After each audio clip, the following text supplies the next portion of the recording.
Da igual si quieres. ¿Vas tú? Estamos colocados. 3, 2, 1. Estamos grabando ya. Vale. Pues bueno, cuéntanos, ¿cuándo entraste en el cuerpo y por qué? ¿Cómo fue? Bueno, entré en el año 1970 en el Colegio de Huérfanos de Valdemoro y mi padre era guardia civil, estaba destinado aquí en Onda y me metió allí en el colegio con 16 años. Salí en el año 73 y fui destinado al norte y ahí ya continué toda la vida en el cuerpo. ¿Dónde estuviste en el norte? En Orio. Años complicados, ¿no? Bueno, en mi época no tanto eran los inicios, pero se pasaba ya mal. Sobre todo por la separación que nos hacían la población a los guardias y a los familiares. Ya había algún atentado, empezaba el tema de los atentados en los cuerpos y bueno, allí estuve 2 años. Tampoco lo pasé muy mal. Bueno, ¿cómo es el movimiento para pedir derechos laborales en la Guardia Civil en los 80? ¿Qué es lo que se pedía? Bueno, el tema se inicia en el año 1976, que con la entrada de la democracia surge una esperanza en los cuerpos y fuerzas de seguridad del Estado de que se nos considere ciudadanos de pleno derecho. En diciembre del 76 hubo una manifestación de 200 guardias civiles y 200 policías a las puertas del Ministerio del Interior, en que, entre otras reivindicaciones, la principal era que se nos incluyese en la seguridad social.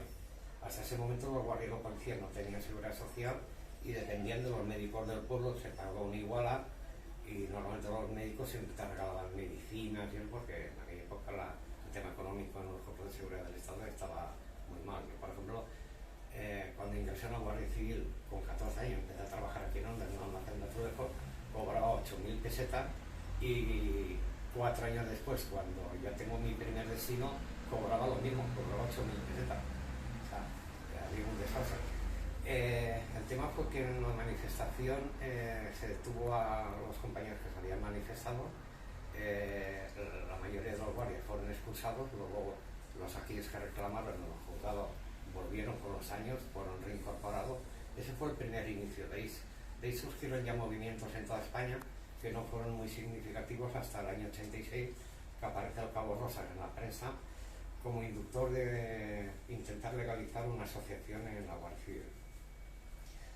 Ahí fue donde hubo, digamos, un punto de conexión de todos los guardias de España, que nos pusimos en contacto con el abogado de Rosas y con gente de Sevilla para que nos fuesen informando, y de ahí surgió el germen de buscar una asociación, la legalización de una asociación en la Guardia Civil que pudiese defender tus derechos tanto profesionales, laborales, familiares, de todo tipo, ¿no? En esos inicios, ¿cómo se organizaba? Tenía que ser un poco todo de tapadillo, ¿no? Hombre, sí, era muy jodido, tenía que ser contactar con gente de mucha confianza, hacer reuniones clandestinas, porque al principio el mando no se lo tomó en serio. Incluso negaban la existencia, tanto el director como los generales que habían decían que no existía, y sin embargo montaron una operación Columna, que es la mayor operación que se ha montado en la Guardia Civil. Y en los contactos había que tomar muchas precauciones, sobre todo en las reuniones, las llamadas telefónicas y la forma de contactar entre nosotros. ¿Cómo se hacía, por ejemplo? ¿Cómo contactabais? Pues mira, yo por ejemplo que empecé en Benicàssim, normalmente para llamar, entonces no había móviles, a lo mejor habría sido peor si hubiese habido móviles, pero para contactar, tanto cuando estaba en Benicàssim como cuando estaba en Toledo, no llamábamos nunca del cuartel, no llamábamos nunca desde los bares que frecuentábamos, nos íbamos a cabinas públicas o nos íbamos al pueblo de al lado y nunca íbamos al mismo teléfono. Si volvíamos a llamar, volvíamos a otro teléfono diferente, porque sabíamos que los teléfonos estaban todos intervenidos. ¿Recibisteis la ayuda de algunos periodistas en aquellos inicios? Así va a ser. Cuéntame. La prensa fue fenomenal, se pasó todo el periódico, el Cambio de 16, Diario 16, El País, las provincias, El Levante, El Mediterráneo, todos los periódicos a nivel nacional y regional, y también de las televisiones autonómicas. No sé por qué, pero bueno, nos dieron mucha propaganda ¿Y de qué manera os ayudaban? ¿Se hacían pasar ellos a veces por Guardia Civil con los uniformes? No, los periodistas publicaban comunicados que hacíamos, hacían entrevistas, lógicamente no ponían nuestros nombres, claro, ni nuestra fotografía en aquella época, y la labor principal fue el que diariamente, prácticamente en los periódicos, había alguna noticia del sindicato, fue el tema propagandístico. La verdad es que la prensa fue la mayor ayuda que tuvimos en aquella época. Tenía entendido que también se hacían convocatorias falsas para engañar de alguna manera, ¿no? ¿O no? No, lo que hubo fue que se utilizaron falsos periodistas para intentar desarticular el sindicato. Hubo infiltrados que llevaban carnet de periodistas o de periodistas libres que lo vendían el reportaje. Contactaban con nosotros, con una provincia por ejemplo, organizaban una reunión y a partir de ahí venían las detenciones.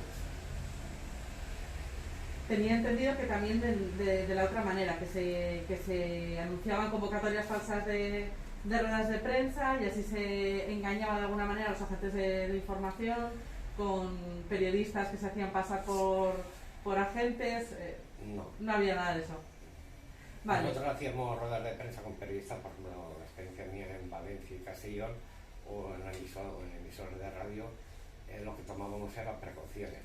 Yo en mi caso con el compañero Borja, a que acudió un infiltrado de esos periodistas que se alojó en el Hotel Orange de Benicàssim, porque íbamos a un salón de la Asociación de Periodistas de Valencia a dar una rueda de prensa. Habíamos quedado con él a las 9, lo que hicimos fue que a las 6:30 nos contamos en el hotel, lo llamamos, nos lo llevamos y evitamos de que él solo quería parar en una farmacia, en un bar. Y lo que hicimos fue ir directamente al salón este de los periodistas de Valencia y no dejamos salir, porque sabíamos que era un periodista falso. Y había sido compañero nuestro, ¿verdad? Claro. ¿Cuándo se dieron cuenta? ¿Cuándo se dio cuenta usted o tú que os espiaban? Desde el primer momento. Yo al poco de empezar en Benicàssim, ascendí al sargento, a los 6 meses me fui a Toledo y desde el primer día sabía que tenía el teléfono pinchado. O sea, se notaba en aquella época, no son como ahora, a veces descolgabas y oías un ruido. Yo había estado en un servicio secreto y más o menos sabía cómo funcionaba eso, ¿no? Y aparte también tuve confidencia de compañeros míos anteriores del servicio secreto de que nos estaban vigilando y nos pinchaban los teléfonos. O sea, notabais lo del teléfono, se notaba como un ruidito, ¿no? Y oírlo en mi casa, una vez mi hermana llamó a una amiga y al cabo de 2 horas vuelve a descolgar el teléfono y oye la conversación que había tenido con la amiga. O sea, no había los medios técnicos que ahora, o muy chapujas los que manejaban el tema. Usted había formado parte, me lo estaba diciendo, del SECET, o sea Sí. que de espionaje usted algo sabía, ¿no? A esas alturas. Sí, claro. Venía ya un poco... Sí, el CCT fue el grupo secreto más importante que hubo en aquella época en España, dependía directamente del presidente del gobierno y nosotros material teníamos de lo mejor y creo por la prensa está considerado el mejor servicio que había y lo que éramos operativos de calle éramos 38 personas solo, ¿no? Lo que estaban los de análisis que estaban en presencia del gobierno y eso, pero sí sabía un poco del tema. me decía pinchazos de teléfono, se registraban buzones también. Sí, aparte de los pinchazos solían ir a los edificios, a las viviendas o eso y sacaban correspondencia de los buzones, ¿no? Para ver si había alguna carta. Nosotros no utilizábamos cartas nunca. Siempre por teléfono. Por teléfono y tomando las medidas. Incluso con el compañero del Castillo nos inventamos un criptógrafo que era... no sabes lo que es un criptógrafo. Eso llamas y, por ejemplo, el compañero mío, Alejandro Álvarez Borja del Castillo, llamaba al guardiaporta de Menasalvas en Toledo y empezaba a decirle árbol, media luna, el mar, roca.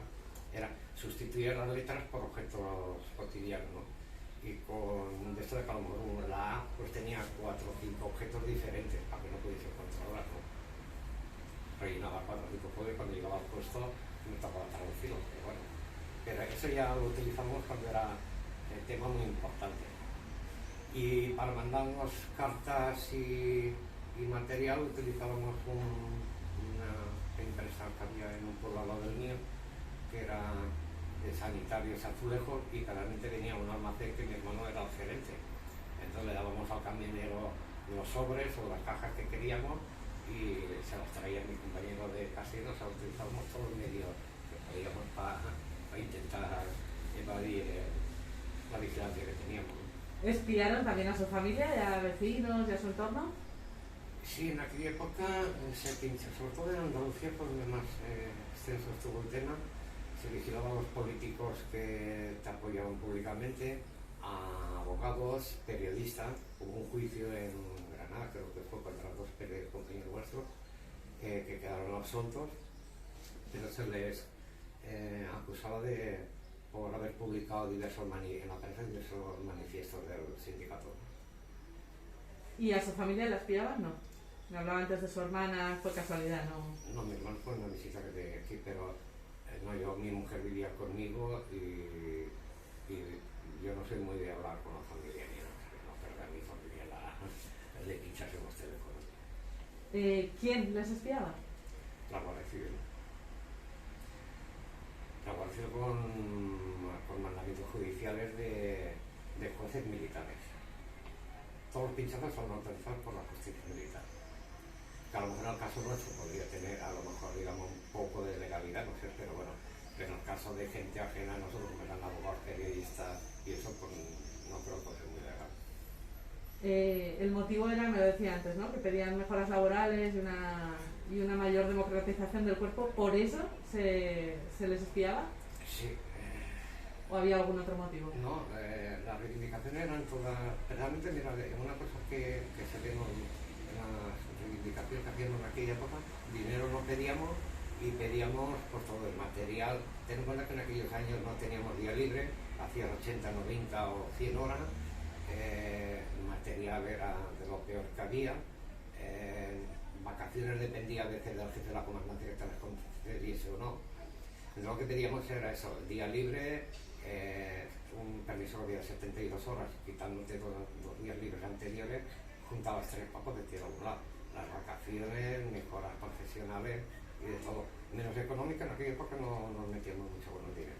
No porque no estuviésemos bien pagados, sino porque consideramos que había temas profesionales más importantes que eso, ¿no? ¿Y por eso se les espiaba? Sí. ¿O había algo más? Sí. Se consideró que éramos el enemigo público número 1 de la Guardia Civil, ¿no? Y por eso montó la Operación Columna. ¿Pero para hacer reivindicaciones sociales eran considerados enemigo público número 1? Sí, además acusados de sedición militar. No, porque sedición militar que en aquella época conllevaba una pena de prisión de 8 a 12 años de cárcel. Esto no ocurre durante el franquismo, esto ocurre con la democracia ya. Ocurre con la democracia. La manifestación del 76 fue en la transición española, poco después de morir el jefe del Estado. Y luego ya en el año 86 ya era en época de plena democracia, no la democracia consolidada. Ya te digo, la del 76, para que lo que más se pedía era la seguridad social. Y después ya en el año, a partir del año 86 ya se pedían mejoras laborales y profesionales. La prensa de derechas incluso se puso al servicio de la operación, a veces incluso les llegó a criticar, a denunciar que ustedes estaban al servicio de la URSS. ¿Lo recuerdan así o no? ¿Al servicio de la URSS? Sí. Yo no he escuchado nunca eso. No, que queríamos desestabilizar la Guardia Civil, que éramos los delincuentes, que no sentíamos el espíritu de la Guardia Civil. Pero una cosa que sí hubo una sorpresa de la Guardia Civil fue que, por lo menos la mayoría de sitios, la gente que estábamos militando en el sindicato éramos prácticamente los mejores profesionales. Porque ellos creían a lo mejor que los más, en todo el cuerpo ahí de todo, que los peores guardias serían los que reivindican. Y se llevaron la sorpresa de que realmente los mejores guardias o gente de esto eran los que estaban militando. Eso fue una sorpresa para ellos. Los mandos decidieron que usted era uno de los cabecillas y le detuvieron. ¿Cómo fue esa detención? ¿Dónde estaba? ¿Qué le dijeron? ¿Qué recuerda? Yo no era amigo de conceder entrevistas, pero por el Sindicato Unificado de Policía, con el que siempre colaborábamos, y el que era el sindicato que nos apoyaba, me insistieron para que diese en Toledo una entrevista a un periodista del diario Ya, y bueno, al final se la di. El problema fue de que la llamada que me hicieron era de un bar que iba normalmente allí en el pueblo, que yo normalmente no llamaba de allí, pero sí que tenían el teléfono y me llamó el compañero del sindicato. Entonces se enteraron que a los 2 días daba la entrevista y que íbamos a Toledo, no sabían dónde, pero ya nos estuvieron vigilando y fuimos al periodista y yo a un restaurante que había al lado del Tajo y después de 1 hora de estar hablando con el periodista llegaron los compañeros de información, 7 personas, con el teniente, llegaron allí y dice que quedó detenido por delito de sedición militar, tiene usted derecho a tal, que te acompáñenos a la comandancia. Y al periodista le quitaron la grabadora, la documentación que llevaba y también le invitaron amablemente a que fuese al cuartel. ¿Se lo esperaba usted? ¿Era cuestión de horas o no?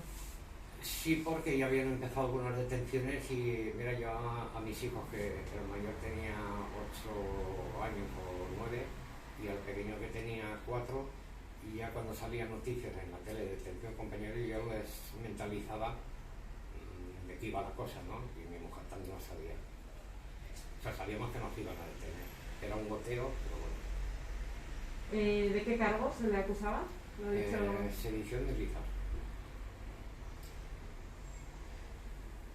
Y entonces le envían a prisión. ¿Cuánto tiempo estuvo en prisión?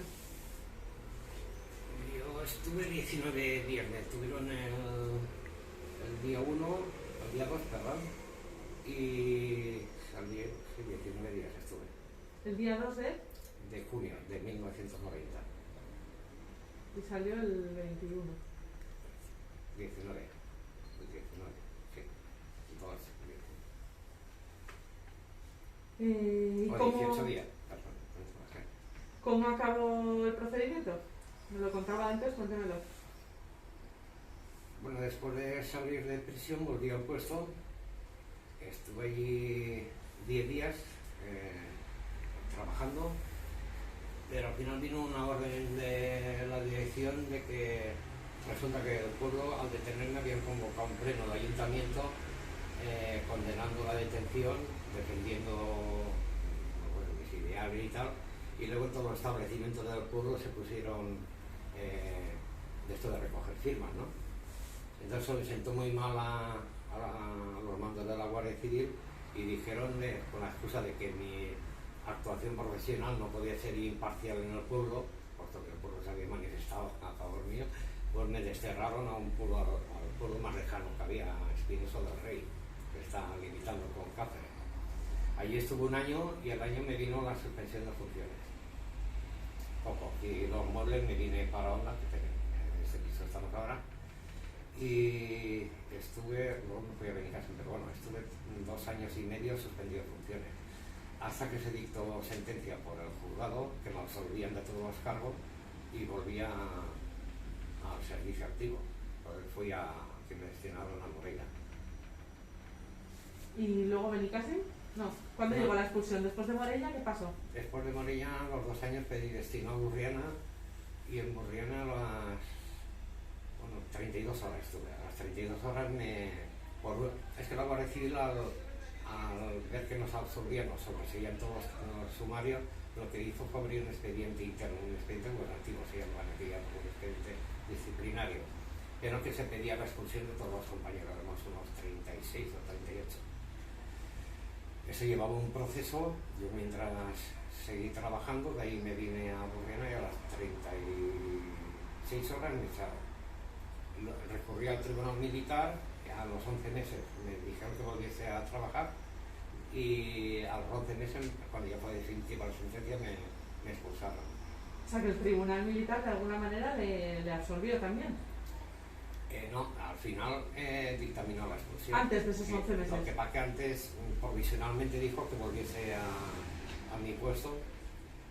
Bueno, la verdad es que la sentencia iba a ser dándome la razón, pero algún piloto rojo se encendería en algún sitio y la verdad es que presionaron al fiscal militar. Estos son dichos por mi abogado en su época, después conmigo un día con el fiscal, ¿no? ¿Y el fiscal militar qué determinó? Pues primero parece ser, según el abogado mío, iba a ser es que en la justicia militar es muy raro de que digan usted vuelva a trabajar, ¿no? Mientras redactamos la sentencia. Eso no había, en una vida civil es como cuando un señor está en la cárcel y antes de están esperando la sentencia y lo sueltan porque el juzgado ya sabe que lo van a resolver y es una inutilidad que esté en la cárcel, ¿no? Eso era más o menos lo mismo. El problema fue de que alguien se metió por el medio, presionaron al fiscal y cambiaron el dictamen. Tengo que la justicia militar no es independiente, o sea que es un problema que tienen. Dependen de sus mandos y en cualquier momento un fiscal lo pueden quitar del sitio. Que no es un mecanismo tan democrático. No es un mecanismo tan democrático, vamos a decir. Hombre, ahora ha cambiado mucho, bastante, pero ten en cuenta que venían de los tribunales de orden público de su época y antes luchar en aquellos años, los años 80 y 90, luchar contra los juzgados militares era muy problemático. Tenían una mentalidad muy militarizada, para ellos la Guardia Civil era militar. Que no es como en la calle no habríamos tenido ningún problema si se hubiese juzgado por la vía ordinaria, ¿no? Y llegó ese escrito de la Fiscalía Militar que decía... ¿Perdón? Que decía el escrito de la Fiscalía Militar que usted... Cuando dicen que vuelva al puesto, decía que como era inminente la redacción de la sentencia y que tenía muy poco trabajo, que me reincorporase al puesto, lo cual indicaba que era a favor mío. O sea, tuve el auto del juzgado y decía el ejemplo que te ponía antes, que como iban a redactar la sentencia en muy poco tiempo, que volviese a la puerta. Pero entonces llega la sentencia... Llega la sentencia y dice que no, cada calle. Que no expulsaron. En el año 97. 1997. ¿Cómo se sintió usted? Ay, no lo esperaba. Me tiene una ilusión, ¿no? Pero bueno, cuando tenéis en estos follones saben de que se paga. O sea, había pasado bastantes años. Usted ya... ¿no? Igual no. Desde que me detuvieron 7 años. De todas formas, yo desde que me metí en el movimiento sindical tenía muy claro que nos iba a pasar, de que nos iban a detener, nos iban a ingresar en prisión y de que eso llevaría consecuencias. Pero bueno, como luchabas por algo que creías que tenías derecho, pues lo asumías y tal. En ese momento, durante la expulsión, ¿usted ya sabía que existía la operación Columna o no lo sabía? No. Sabíamos de que se nos vigilaba y todo eso, pero la operación Columna no, nos enteramos a 8 o 9 años que el que fue director de la Guardia Civil, Luis Roldán, a un compañero, a Piñeiro, fue a verlo a Zaragoza y le dejó que fotocopiase diversos documentos de la operación Columna, creo que tenía el dossier entero. Otro Villarejo, ¿no? Que se había llevado todo, grabaciones y documentos. Y ahí nos enteramos de la existencia de la operación Columna. No se lo fotocopió Piñeiro entero, se fotocopió una parte. 120 folios, ¿no? Yo calculo que ahí habrían 4 o 5 mil folios como mínimo. Fueron 90 hasta que se deshizo 2 años de informe, ¿no? De todo el informe de las comandancias que estaban centralizadas en Madrid. Y continuamente mandaban allí escritos sobre los seguimientos, todas las novedades que había, ¿no? Sobre los seguimientos, escuchas telefónicas y todo. Y 4 o 5 mil folios me parece que lo corto, pero bueno. ¿Le pidió dinero Roldán a Piñeiro? No te va, no, nada. Algunos medios contaban en la época que algunos medios contaban que se había pedido dinero. No, eso es mentira. Este fue a verlo, lo visitó y estuvieron hablando del tema y les ofreció a que fotocopiase a más y no la habría dado toda la operación, no habría fotocopiado todo, ¿no? Solo pudo fotocopiar unos 120 folios o por ahí. ¿Por qué solo esos 120? Porque era mucho... ¿Eh? ¿Porque eran mucho haber hecho los 4.000 o por algo en concreto, solo esos 120? No, yo le he preguntado siempre a Piñero por qué no sería a lo mejor mucha faena, tampoco sé dónde lo fotocopió, si fue en su casa o si fuera un yo me imagino que sería en casa de Roldán. En la fotocopiadora de las pequeñitas lo hace el momento. Yo me habría gustado tener toda la operación, ¿no? Pero bueno, fue bastante para darnos cuenta de la que se había montado. ¿Qué fue la operación Columna? Pues la operación Columna es la mayor operación que se montó en la Guardia Civil con todas las comandancias de España, digamos, coordinadas para intentar destruir el sindicalismo en la Guardia Civil. O sea, le dieron tanta importancia que ya te digo, se montó, quitando la época del Lute, creo que la mayor operación, en aquella época no había los medios que habían ahora, o en esa época de la operación Columna, que es la mayor operación que se montó, con la única finalidad de destruir el sindicato clandestino que había en ese momento.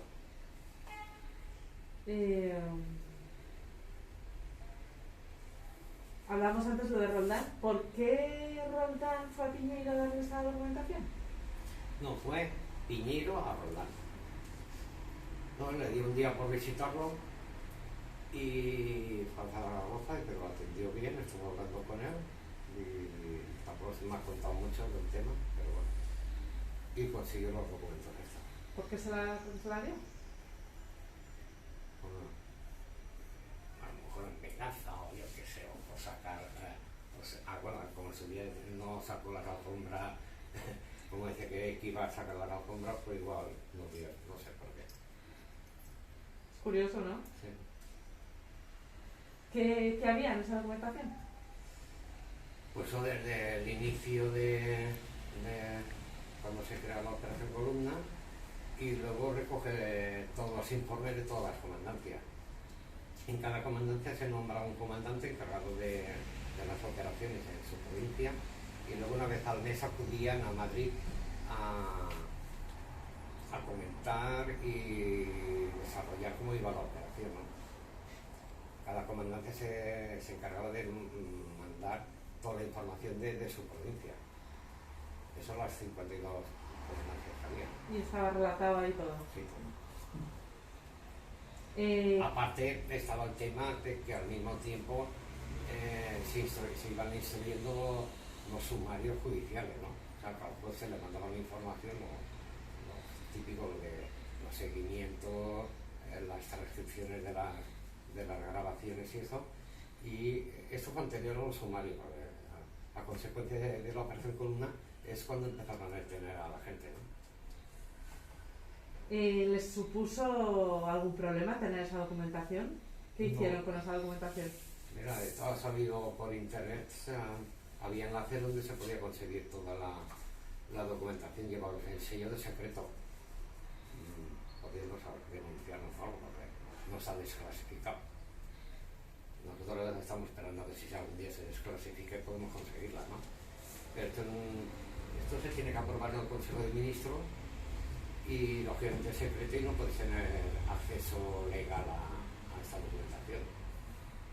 Sin embargo, ha circulado por todos sitios. ¿Y no les supuso un problema tener copia de esa documentación? No. Hablábamos antes de Roldán, era director de la Guardia Civil y en el gobierno estaba el PSOE. ¿Sabía el gobierno lo que estaba pasando? Hombre, ante la corrupción yo veo muy difícil de que no tuviesen indicios, porque al final ya era muy descarado el tema de los cuarteles y sobre todo en donde más corrupción tuvo, donde mayor ingreso tuvo, fue el tema de las obras de cuarteles. Eso sí, hizo cuarteles de lujo, En los guardias se lo agradecemos en ese aspecto.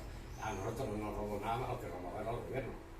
Pero la verdad es que hizo cuarteles como el de Teruel y sobre todo el de Teruel, pues era fabuloso.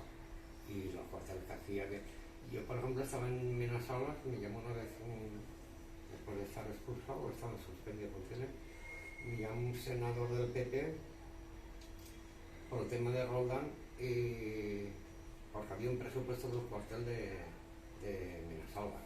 Yo cuando llegué habían 3 presupuestos de 3 empresas de allí. Imagínate que fuese el reformar el cuartel fuesen 150.000 euros. y el senador me decía que al final, después de irme yo, lo hicieron y de 150.000 se fue a 5 o 6 millones de euros. O sea, y las obras, yo le dije, mire, como usted tiene poder para entrar al cuartel, yo lo acompaño y le diré en qué oficina, qué armario, porque los guardias alquilan todo. En qué armario están los presupuestos. Y nada, no, ya no lo vino a llevar, ¿no? Había las gestiones que fuese, pero ya te digo, es que las obras que yo he visto los cuarteles porque yo visitaría, las obras que hicieron era lo mismo que había en un paleto y la diferencia de dinero era grandísima. Luego me imagino con los vehículos, sí que es verdad que renovó toda la flota automovilística, me imagino que se llevaría comisiones. Dice que robó millones de pesetas, ¿no? Hoy en día eso es una minucia comparado con lo que hay ahora. Hablaba usted antes de venganza, ¿de quién se quería vengar, Roldán? No lo sé, pero la verdad es que podía haber destapado muchas cosas. Esto no sé, esto lo dio porque Piñeiro se lo pidió, le dijo que sí tenía copia de eso. No sé, él no consigue, con dar documentación de esto no conseguía nada, o sea, no hacía daño a nadie. Hombre, es la evidencia de que estaba la operación en marcha, ¿no? Sí, pero se puede considerar que es una operación, digamos, legal. La Guardia Civil lucha contra el narcotráfico, monta la operación María y se monta ilegal. El problema es el contenido los medios que se utilizan y las infracciones al ordenamiento jurídico que se demuestra aquí de que estaban cometiendo, ¿no? Por ejemplo, que un juez militar instruya a los equipos, porque era un grupo de servicios especiales, que era el que llevaba la cuestión operativa, que les instruya de cómo tienen que hacer para provocar, por parte de uno de nosotros, por ejemplo, de provocar un delito para poder detenerlo. O sea, está incitando a la comisión de un delito. Y instruía también de cómo se podía hacer a través de infiltrados, que convocásemos una rueda de prensa y cuando estuviésemos ahí, es un juez militar. Me parece inconcebible que un juez instruya a los guardias de cómo tienen que hacer, además ilegalmente, cometer una acción ilícita para conseguir la detención de los compañeros. Decía que Roldán no conseguía nada, pero bueno, sí que dejó un poco al descubierto, ¿no? Las formas del cuerpo en aquel momento. En la operación Columna, sí. ¿Cómo? Se demuestra cómo se actuó en la operación Columna. Ya digo que en principio es legal la operación. La Guardia monta un operativo, en este caso se nos consigue, vamos, que alguna banda criminal organizada, pero bueno, ellos querían deshacer el sindicato montando una cosa que se sigan los medios legales y otra que se infrinja la ley para conseguir la detención de los compañeros. Y los medios fueron legales. Los medios fueron legales. En principio la operación se monta como una operación legal, que monta la Guardia Civil o la policía en un momento determinado. El problema es que luego se utilicen medios ilegales para conseguir el objetivo.